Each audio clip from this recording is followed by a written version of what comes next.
In the darkness, Spike felt safe. No danger, no future, no past, just warmth and safety. He wasn't afraid. Weird sensations he felt all over his body were just that, sensations. They even tickled a little.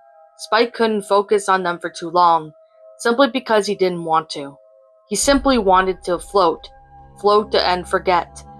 He was aware of his body, not aware in the sense that he acknowledged its existence, aware to the sense that he had suddenly knew the very curve, every nook and every cranny of its physical self. In his mind's eye, Spike saw himself.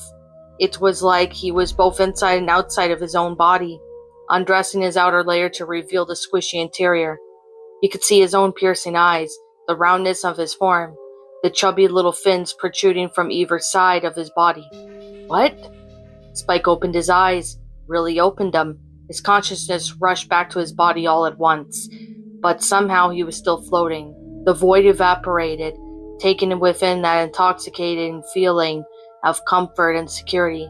Light was seeping into Spike's world, but as he felt if he was being slowly crushed.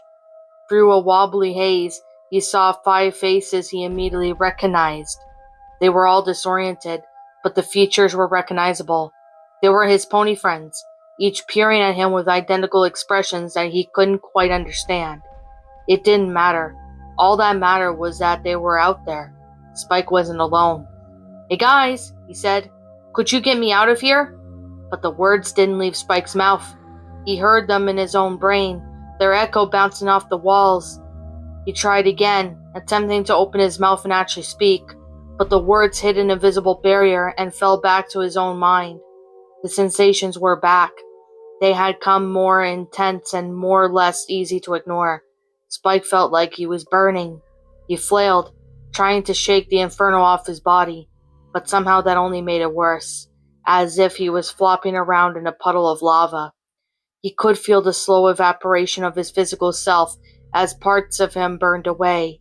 He could feel that the heat moving inward, spiraling deeper into his body until it hit bone. Spike screamed for help, but the words hit barrier, again louder this time, and again. They didn't leave his mouth. As he struggled to speak, he realized something. He was a pufferfish. That was why he couldn't speak, why his body was so round, why he had fins. He had no claws, no ability to breathe fire. He could wiggle around, but confines of his prison allowed very little than that. Spike had, as an automatic self-defense measure, puffed up in an attempt to free himself. But his prison had simply expanded himself to accommodate his size. Puffing up was the only thing he could count on, and it hadn't done anything. He tried to remember everything that just happened. Hadn't they been always talking with the Queen Novo? He always remembered her face. Stern, angry. No, not just angry. Wrathful. She wanted a reputation, but she wanted to punish them. Was this Queen Novo's punishment, trapping Spike in some kind of sack-like object to slowly disintegrate him? But why him? Why was all of his friends just standing outside and watching? "Ah, you're awake." The cheery voice caught Spike off guard. He tried to whirl around, but he couldn't force his body to move. But he recognized the voice. It didn't come from outside. It didn't really come from inside. It was floating somewhere between and pushing his scurrying thoughts aside. "Twilight?" The name burst inside his brain. When her voice replied to him, Spike felt like he could have burst into relieved tears. "Oh God, I was afraid you wouldn't remember." She circled slightly and distant, but incredibly blissful. Her tone contrasted so dramatically with Spike's circumstances that he nearly believed he was having an auditory hallucination. But dream or not, he had to try. Timidly, but with hope, Spike replied, "Can you get me out of here?" Twilight was silent for an entire minute. Spike started to believe that he really had been hallucinating her voice. Everything around him already felt so real to be a part of his reality. "I can't do that," Twilight says finally.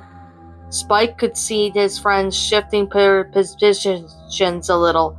They didn't look quite right. The faces were normal, but their bodies were much more narrower and lacking features that would have marked them as equine.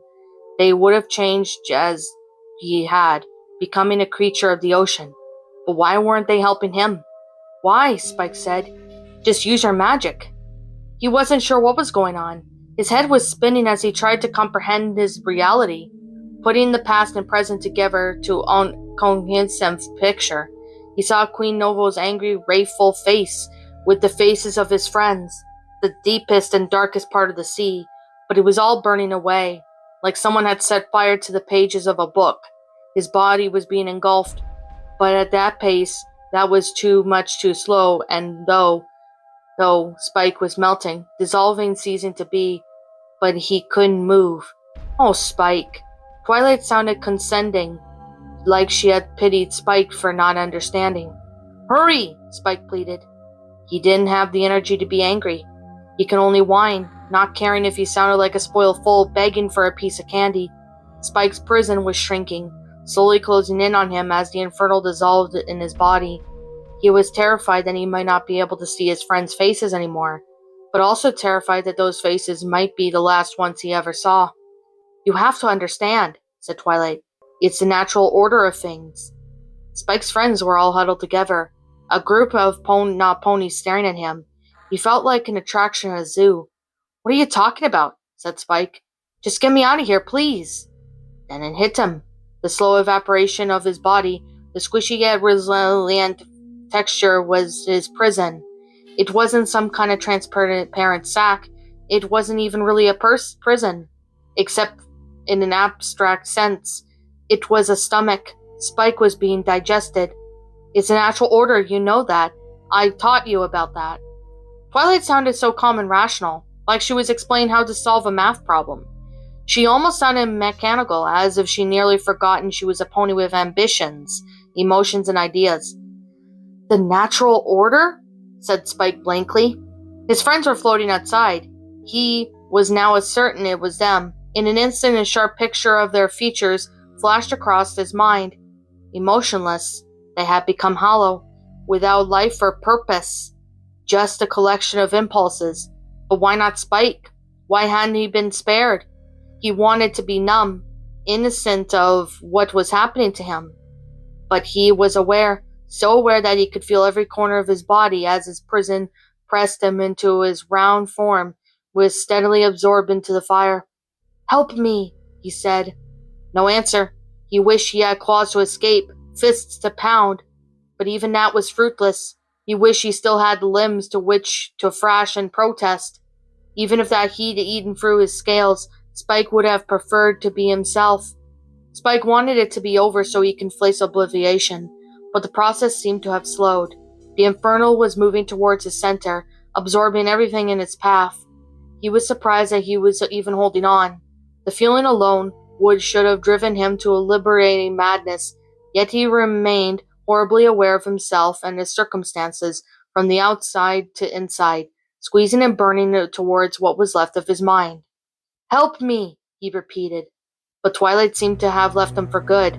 Whatever portion of her consciousness mind had invaded his own had retreated, leaving Spike to his fate, leaving him to watch as his pony friends observe him disinterestedly, leaving him to his own body dissolving.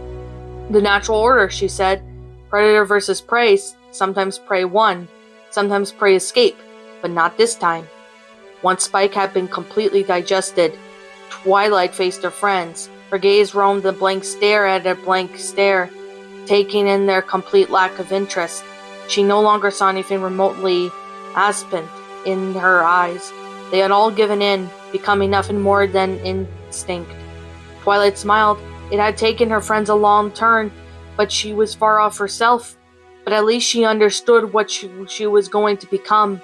That was why she hadn't resisted. Perhaps it was what slowed down the process. Maybe that was how Spike had stayed himself for so long. Her eyes settled on Applejack, or at least the fish creature that had once been Applejack. With a wide grin, she was still hungry. Famished.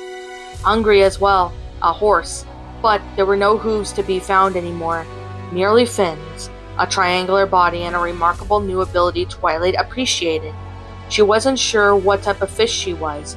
She should have known, but that knowledge had vanished into the bottomless pit of her mind, was steadily becoming. Applejack turned and swam away in an admirable pace. She was quick to her fish form, but Twilight knew she was quicker, and just happened to be a good case. Love a good chase. She started off after Applejack. Eventually Twilight would forget about Ponyville. She would forget everything. This was her life now, deep, dark, and eternally free. What's up, my pretties? It's the Lion Queen here. I want to appreciate you all for tuning into this video, and I do appreciate you guys supporting my video by giving this video likes and stuff. If you really enjoyed this video, be sure to leave a like, comment and subscribe if you're new, ring the bell for notifications to when I upload so that way you guys will get updated for whenever I upload. If you want to follow me on Twitter or DeviantArt, feel free to leave a follow on those if you are interested in following me on those socials. If you want to support my backup channel, known as Miss Dark Shigo, feel free to subscribe to it, as a link to that will also be in the About page section. And with that being said, and that being the case, thank you so much for watching, my pretties, and as always, stay pretty.